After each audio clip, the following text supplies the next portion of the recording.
بسم الله الرحمن الرحیم. بعض مرګري پوښتنه کوي چې د سرځای لپاره دا کومې ټوپۍ دي کومو کې چې مکمل ده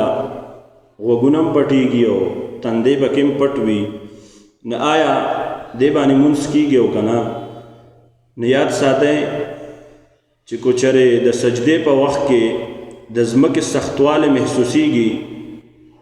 نو دغه ټوپۍ باندې مونځ کول جایز دي،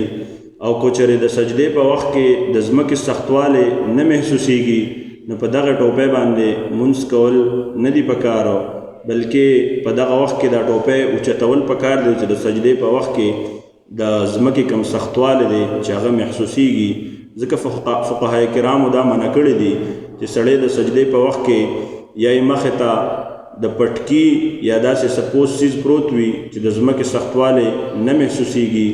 نو دله په دغې باندې سجده کول نه دي پکار.